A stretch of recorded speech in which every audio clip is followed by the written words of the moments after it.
Bonjour tout le monde.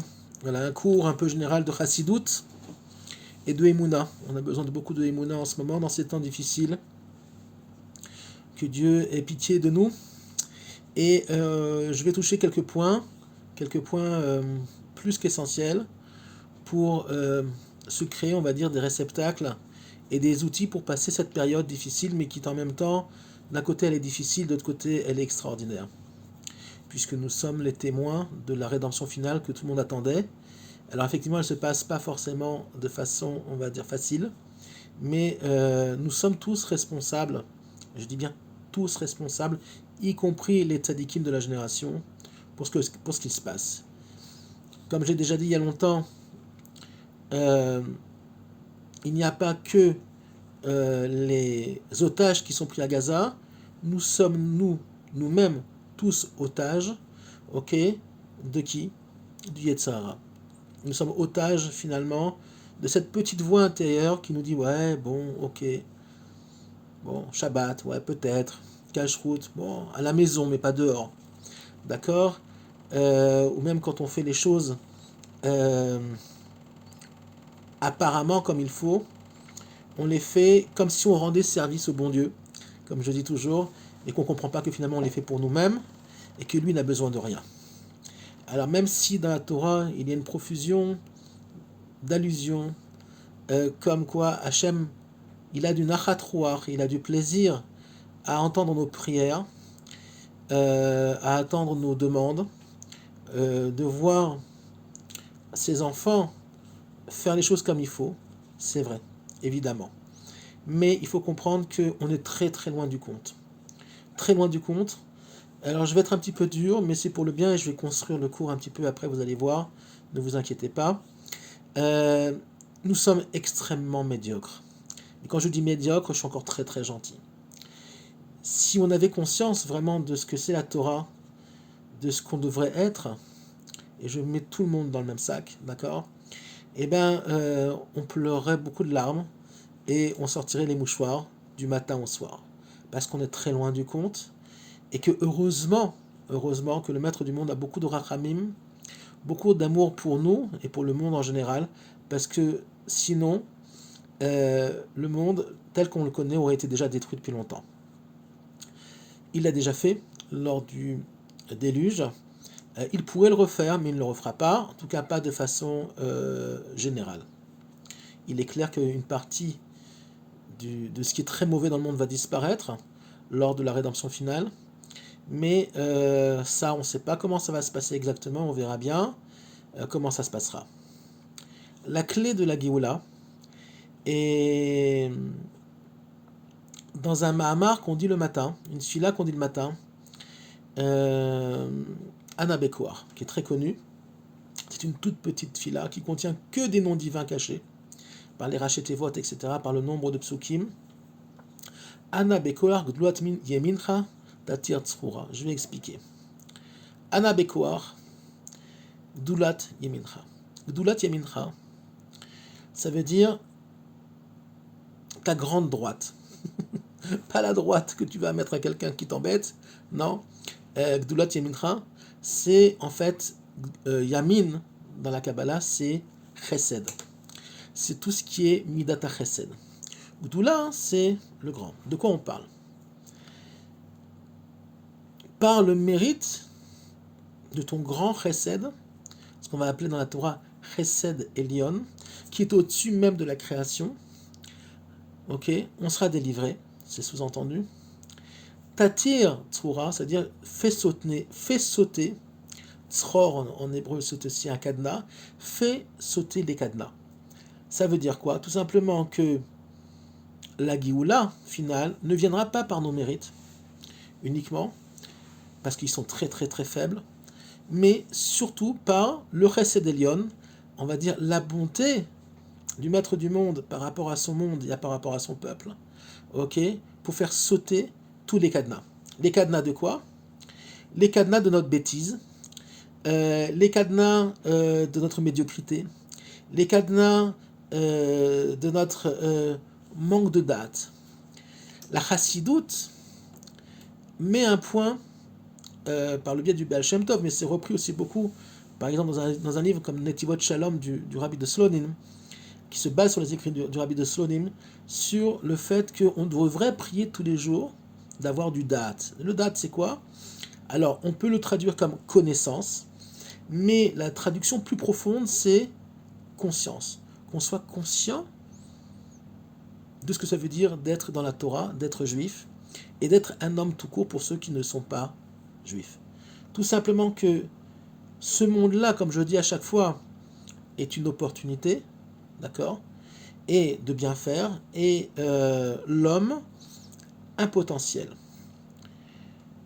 Tous les matins, on prie Michaye et Ametim. Dans les brachot du matin, dans les bénédictions du matin, la résurrection des morts. De quelle mort on parle? Est-ce qu'on parle de la résurrection des morts dans le futur, où, d'après la tradition juive, à l'époque messianique, les morts se lèveront? Ok, oui, aussi. Et après, on verra ce que ça veut dire les morts. Mais finalement, pourquoi on dit cette bracha tous les matins? On parle aussi de nous-mêmes. D'abord, premier point, il faut comprendre que la nuit, et puis surtout le sommeil, est un 60e de la mort. Beaucoup de gens le savent. C'est le premier point. Donc quand on se lève le matin, il faut prier et remercier Dieu qu'il nous a réveillés. Il y a beaucoup de gens qui ne se réveillent pas. Il y a beaucoup de gens qui meurent tous les jours. D'accord? Dans leur sommeil. Deuxième point. Et là, c'est le point qui est le plus intéressant. Mechaye Tametim, que Hachem réveille en nous la mortalité que nous pouvons créer chaque jour, chaque semaine, en nous ou dans le monde. Je vais donner un exemple très facile et très dur à entendre pour certains peut-être. Un juif qui ne fait pas Shabbat, on l'appelle Mechalel Shabbat. Comment on appelle un soldat de Tsahal qui meurt au combat? Chalale Tsahal. Chalal veut dire espace. Espace de quoi? Espace de mort. Espace de manque, on va dire, de vitalité. Quelqu'un qui meurt, il ne vit plus, il passe dans l'autre monde. Maintenant, quelqu'un qui est Mechalel Shabbat, il ne meurt pas, même si d'après la Torah, il est Chayav Mita, il est passible de mort pour ne pas faire le Shabbat. D'accord? Vous allez dire, mais c'est terrible comme punition. Mais elle n'est pas appliquée parce que pour ça, il faut des témoins, il faut que la personne ait été prévenue comme il faut, qu'on lui explique ce que c'est Shabbat comme il faut, ce qui n'est pas le cas pour tout le monde. La plupart des gens qui ne font pas Shabbat, c'est tout simplement parce qu'ils ne sont pas conscients de la grandeur et de l'importance du Shabbat, non pas que pour lui, individuellement, mais pour le monde entier. Et l'influence positive et négative, d'accord, que la Shmirat Shabbat a sur lui-même, sur le peuple juif et aussi sur l'humanité entière. C'est pas un cours sur Shabbat, donc je continue. C'était juste pour vous donner l'idée. Donc qu'est-ce qu'on fait le matin? On prie, entre autres, pour que on ne crée pas dans ce monde cette mort-là. Et là, je vais vous enseigner une chose assez impressionnante. Est-ce que la mort existe finalement? Et si oui, puisqu'elle existe dans le vocabulaire, pas que mondial, mais dans le vocabulaire, on va dire, hébraïque, mavet. C'est quoi la mort? Est-ce que la mort, c'est quand l'âme de quelqu'un sort et va dans l'autre monde? Non, puisque finalement on devrait appeler ça la vie après la vie. Elle est où la mort? Puisque finalement on croit dans la Torah, pas qu'on croit, on nous enseigne que ce monde-là est une vie, est une dimension de vie, et l'autre monde, quand quelqu'un meurt, c'est une autre dimension de vie qui est très différente. Ok, il n'y a pas là-bas de libre arbitre. On va pas faire des barbecues sur la plage avec Pépé et Mémé. Non, pas du tout. Mais il y a, oui, une conscience, oui, il y a une vitalité qui est différente d'ici, une grande conscience, une supra-conscience. Mais finalement, et où est on va dire, le point de mort finalement? puisqu'on passe d'une vie à une autre, ok, l'âme elle s'en va, et puis tac, on passe directement à une autre dimension. Donc où est la mort? Est-ce que c'est ça la mort? Non. Comment on dit quelqu'un qui meurt en hébreu? Ou niftar. Ça veut dire quoi niftar? Il est des responsabilités, il est absous, il n'a plus besoin de faire quoi? Les mitzvot. On lui a donné une opportunité de faire la Torah et les mitzvot dans ce monde-là pour se réparer lui-même et pour réparer le monde. Ce qu'il a fait, il a fait. Ce qu'il n'a pas fait, il va se débrouiller après de l'autre côté et dans son Olam Haba, dont il aura droit. Mais de quel Olam Haba on parle, je vais l'expliquer un peu plus tard. Donc le monde futur. Donc finalement, où est le point de mort dans ce monde-là? Eh bien, il est tous les jours, il est toutes les semaines, tous les mois et tous les ans. C'est-à-dire que finalement, la mort n'est pas le passage de ce monde-là à l'autre, mais la création d'un manque de conscience du divin dans ce monde-là. Ce que je vous enseigne, vous ne l'entendrez pas beaucoup. C'est-à-dire que finalement, il y a des gens, Rav Moshe Shapira, il l'enseigne très bien. Rav Moshe Shapira était un très grand kabbaliste qui est mort il y a 5 ans. Un kabbaliste on va dire, de la tendance lituanienne de la Torah. Mais c'est un klal dans la Torah. Qu'on peut être mort, on peut être vivant, apparemment, comme une bête humaine, d'accord? Il y a beaucoup de gens qui sont que des bêtes humaines, qui ne sont pas des êtres humains, mais qui sont vivants dans ce monde-là, mais en fait ils sont morts. Pourquoi? Parce qu'ils n'ont pas fait rentrer consciemment le divin dans leur vie. Alors oui, ils vivent. Évidemment que Dieu les fait vivre, parce que Dieu attend une tchouva d'eux, Dieu attend une prise de conscience.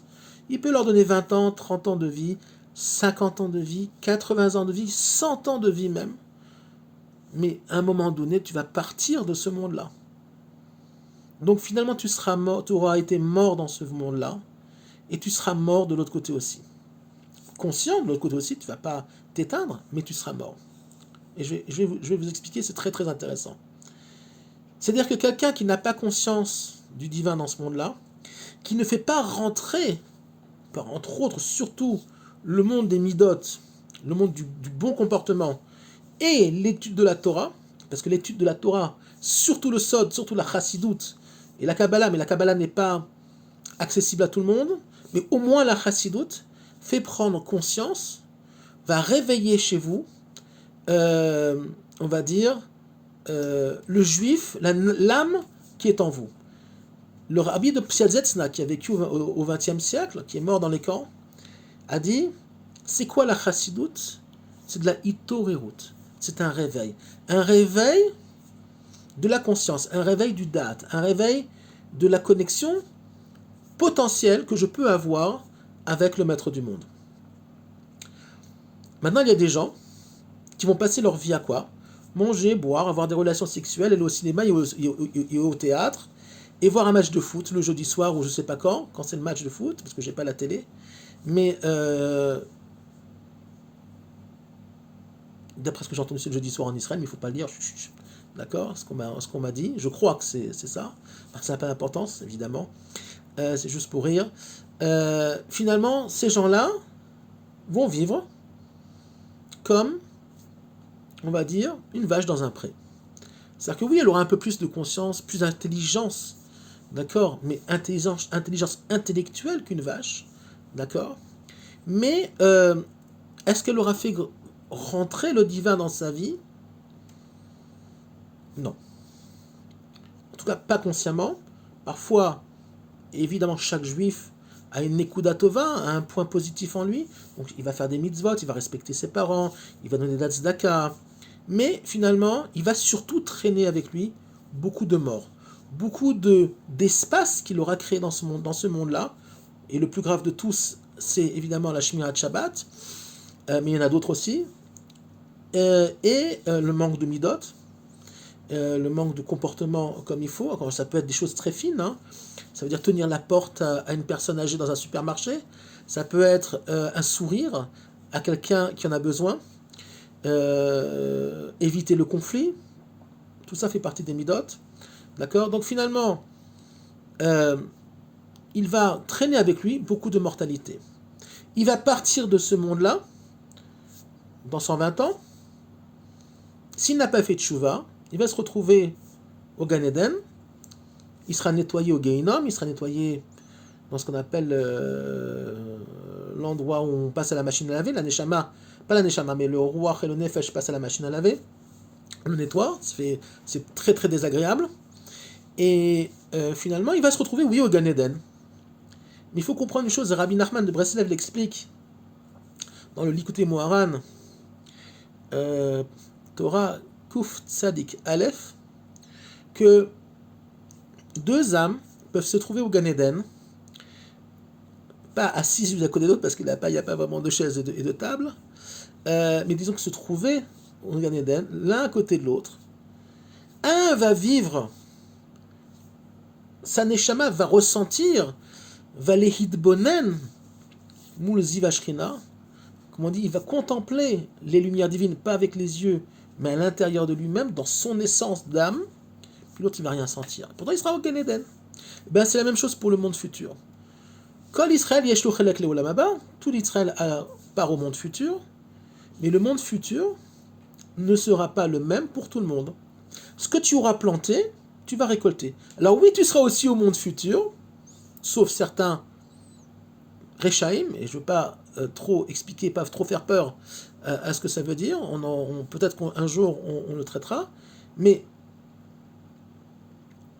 c'est mieux quand même, si on peut dire comme ça, de ne pas être avec les médiocres, de ne pas être avec les gens qui vont souffrir, même dans le Olam Haba, parce qu'ils vont souffrir de quoi? De frustration de ne pas avoir fait assez. Personne ne les punit, on ne vous punit pas, c'est vous-même qui vous punissez tout seul. Nous-mêmes, nous nous punissons tout seuls. Tout ce qu'on ne fait pas comme il faut, finalement, Dieu n'en souffre pas, si on peut dire. Parce que lui, il est immuable. Il est le tout. C'est nous, chez nous, on crée un chisaron. Chez nous, on crée un manque. Un manque de quoi? Un manque de réceptacle pour recevoir le divin. Donc finalement, la mort, où elle se trouve? Dans nos manques. Création de manque. Nous sommes des êtres manquants. Et le but d'un être humain, c'est de remplir ces manques-là, puisque le manque est une chose positive, puisque le manque est là pour être rempli. D'accord? Manque de connaissance, manque de conscience. Dieu vous juge non pas sur la quantité finale, c'est votre neshama qui va vous juger, plutôt, mais sur le chemin qui a été parcouru. Donc personne n'est comparable à une autre. Donc finalement, qu'est-ce qui est important? C'est le chemin. Ce qui est important, c'est le chemin parcouru. D'où vous êtes parti et où vous êtes arrivé.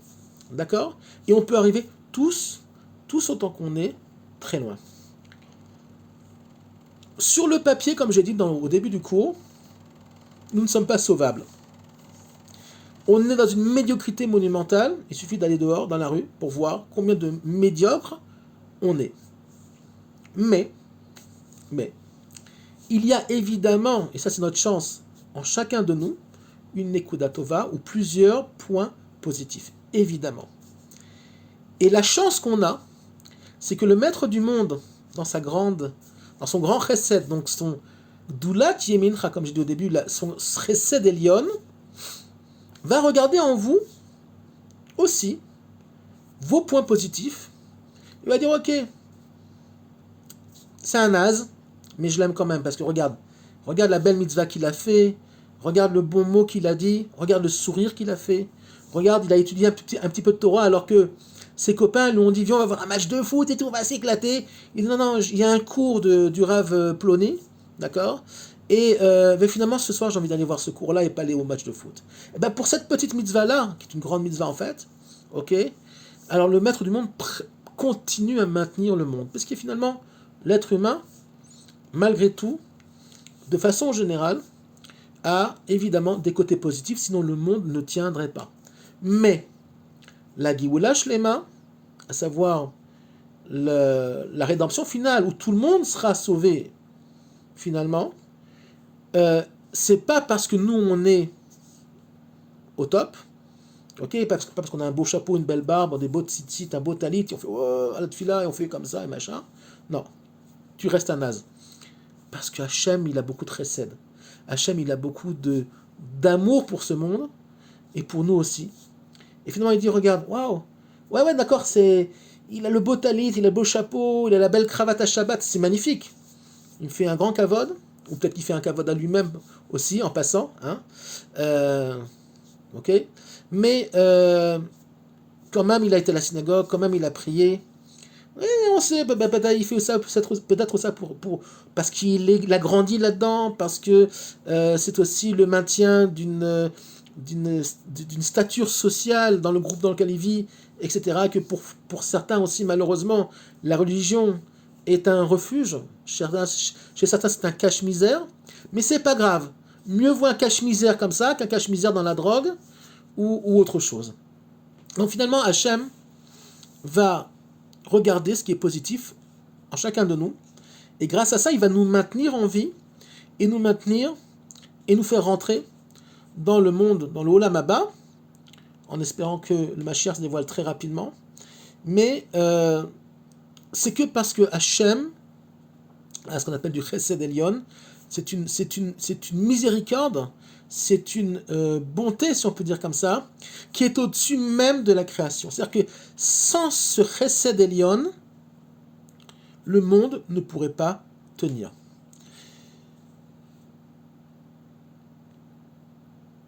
Je reviens, et on va terminer le cours, je reviens au point de mort dans ce monde-là.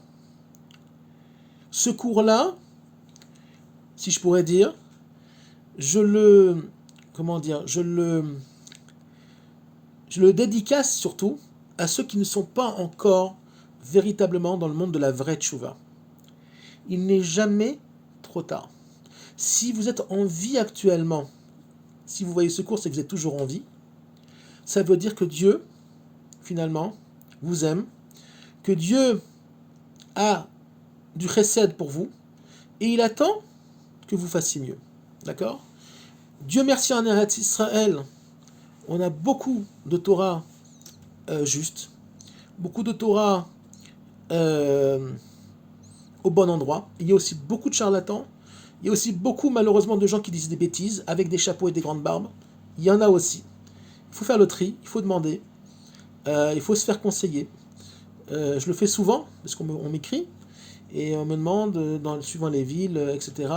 Alors, suivant ce que moi je sais, suivant ce que je connais, et je connais pas tout, loin de là, heureusement, ça serait pas marrant, mais si je peux vous aider, avec grand plaisir, à vous diriger vers des rabbanim qui sont émettes, et Dieu sait qu'en Eretz Israël, il y a des gens bien aujourd'hui, et qui font un très très beau travail.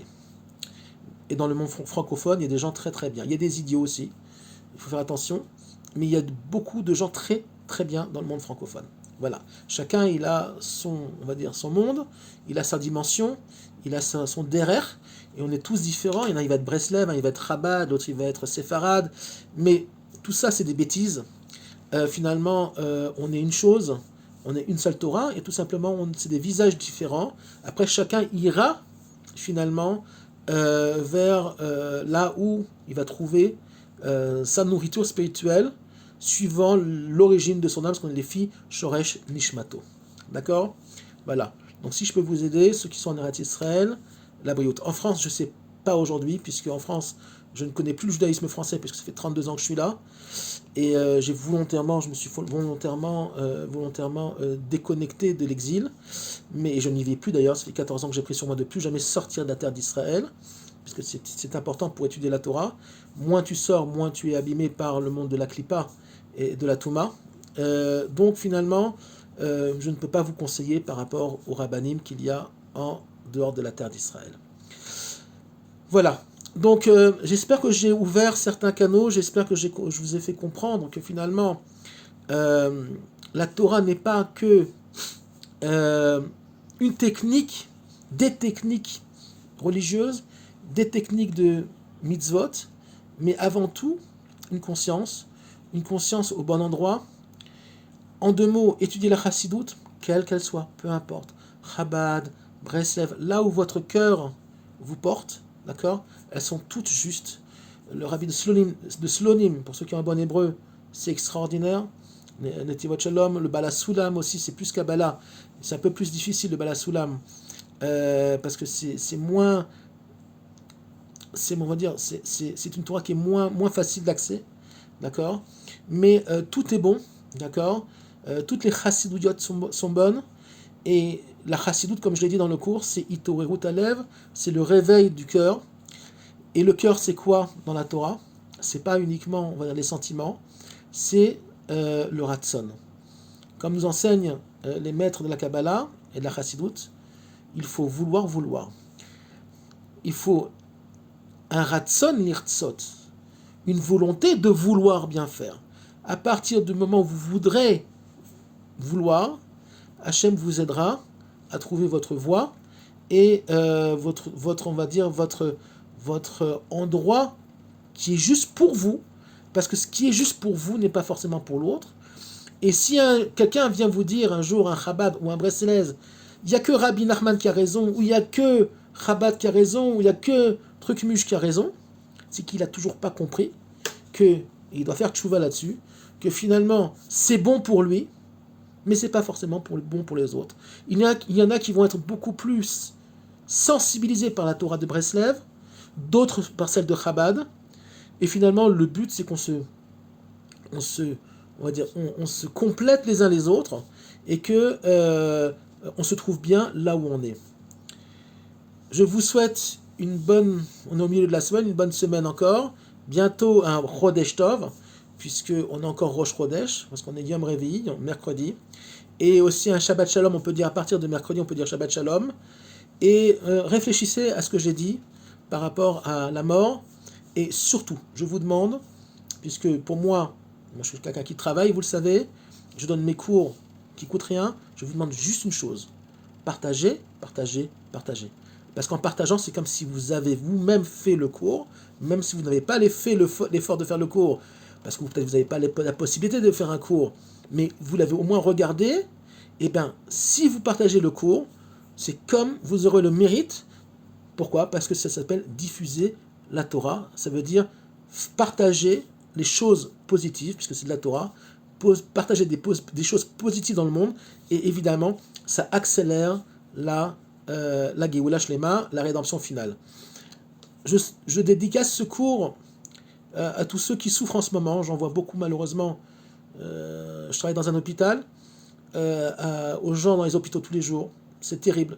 On ne se rend pas compte. Là, je travaille aussi avec des soldats. Je vois des soldats tous les jours blessés, des jeunes hommes sans mains, sans jambes. C'est très très difficile. Quand on ne les voit pas, on le voit dans les journaux, mais quand on le voit en vrai, on voit un jeune homme de 20 ans sans main, j'en vois un tous les jours. Je peux vous garantir que mon cœur se brise tous les jours en le voyant. Voilà, et j'ai envie de pleurer, rien qu'en le disant, c'est très difficile. Donc on prie pour eux, qu'on trouve une solution, et surtout, il faut prier que le Mashiach se dévoile très rapidement, et qu'il ne laissera personne derrière, mais la différence entre l'un et l'autre, ce sera dans le travail qu'il aura accompli jusqu'à ce qu'il se réveille. Une fois révélé, le Mashiach, oui, aidera le monde à avancer, oui, il aidera le monde à faire tchouva, mais du point de là où vous êtes. Personne n'arrivera au même endroit, tout simplement parce que chacun, et c'est un grand principe du judaïsme, ne récolte que ce qu'il a planté. D'accord? Juste pour terminer, un mot. Le Mashiach qui va se dévoiler n'est pas celui que vous croyez. C'est-à-dire que le Mashiach, tel qu'il est même extérieurement, d'accord, comment il va être, comment il va se dévoiler, c'est pas du tout ce que vous pensez. Moi, je ne sais pas qui il est, d'accord, et même si je sais, je ne vous le dirai pas, mais je ne sais pas qui il est, d'accord. Ceux qui savent, ils ne le disent pas, mais la façon dont il est habillé, la façon dont il va parler, va surprendre tout le monde. D'accord? Il est en dehors du système. Je vous souhaite donc encore de nouveau Shabbat Shalom et à très bientôt et Chodesh Tov.